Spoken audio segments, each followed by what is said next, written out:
here today is 80 pounds, or correction, 60 pounds of live and dead sand.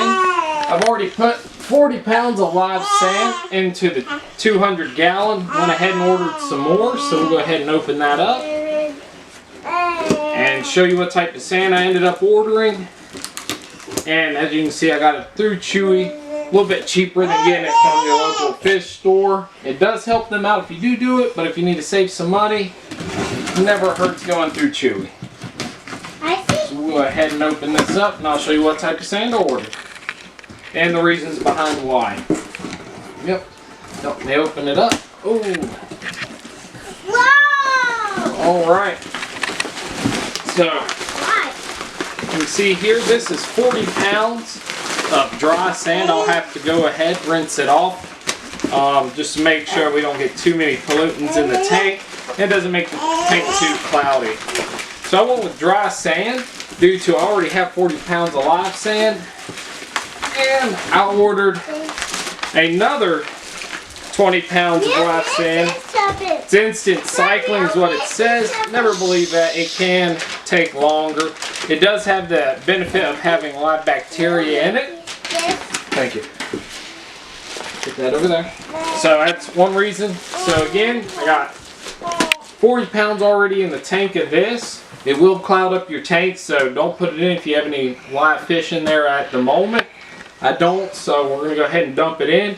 Then we'll jump over to that part of the video, and as well as rinsing off our sand as well. So stay tuned, we'll go ahead and jump over to there. Alright, so here we are at 2 gallon buckets. Our Caribbean Sea sand right here. So we're going to go ahead, open it, and start rinsing it. It does say on the directions on the back of the bag that you go ahead and rinse it. As I was saying earlier, I just want to double check and make sure. With the live sand, we don't have to rinse it. So, one of the good parts about live sand.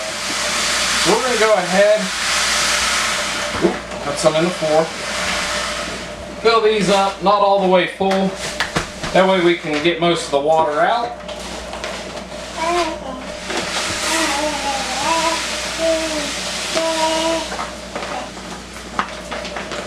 Thank you, Sophia, for adding me some sand back in there. Spill.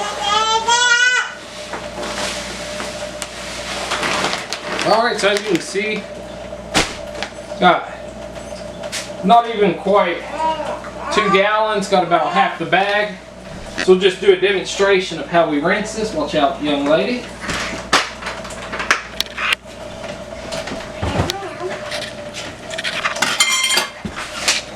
So you can do this with hot or cold water, it really doesn't matter. If you want to save on some of your power bill, just do a light warm or cold water.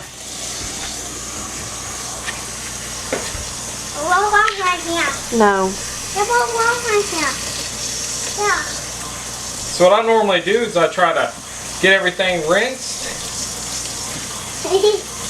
And I'll let it overflow, that way it gets all the sand and dust taken out. We'll mix it up. So that's one reason why I kind of want to do a slightly warm. You're going to have to get your hands in there, mix it up a little bit, and try to get this cloudy water out. That's the reason that we rinse it, so that you don't get all this dust pretty much into your fish tank.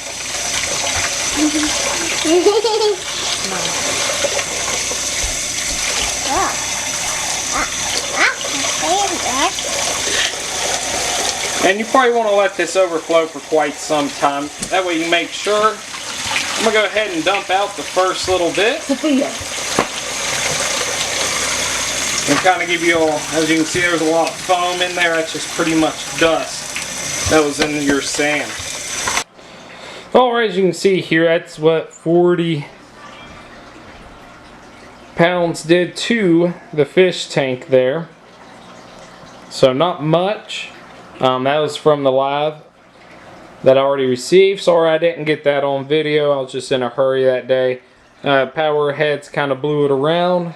That one's drooped down and wanted to blow a hole there. You get that sometimes.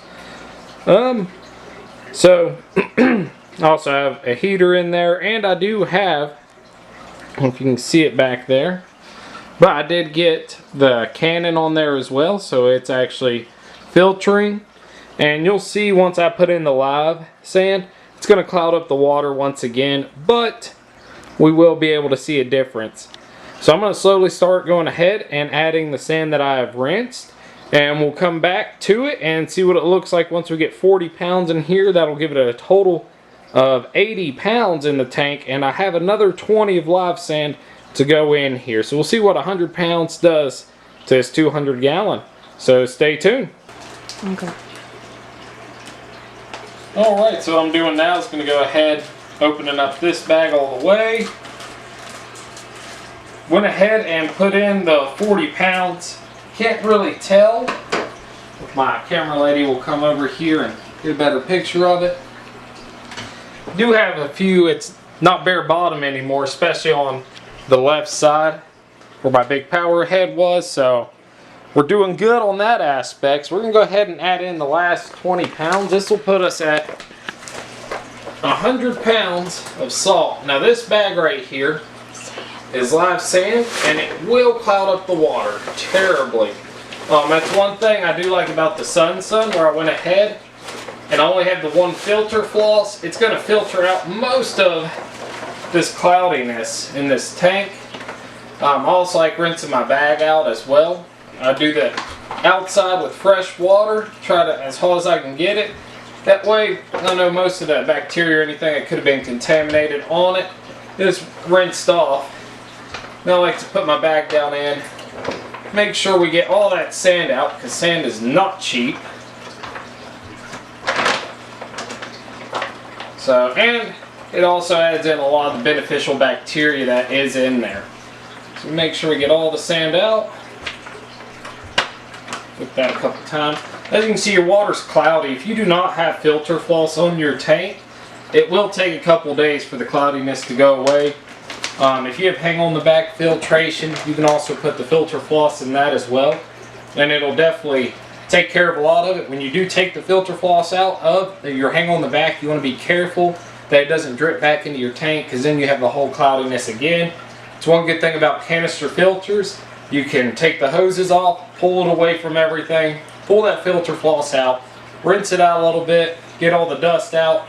You can reuse it. I normally just toss it, and I just put a new filter floss in and hook everything back up, and it takes care of the cloudiness within a few hours. Sometimes it can take up to a day, just depending on how much sand you added or how cloudy the water is.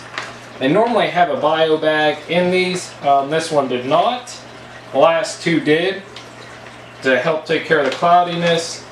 And as you can see, it's a little bit harder now, but it did bring my sand level up. And we'll go in and level that sand out a little bit and just get everything blended in. It's going to cloud the water up again, but I do like my sand to be level all the way across. Just stay tuned, like, subscribe if you like the video, hit the notification bell if you'd like to see more on the 200 gallon or my 75 gallon. We're going to do a reef setup. I plan on doing live rock, or not live rock, sorry, dry rock, and building my own platform. So again, this is going to have a shark in it, so I want to give him plenty of space to swim around. So if you want to see the next video, again, like, subscribe, hit the notification bell so you can see the project of building our own aquascape on the next video. Thank you.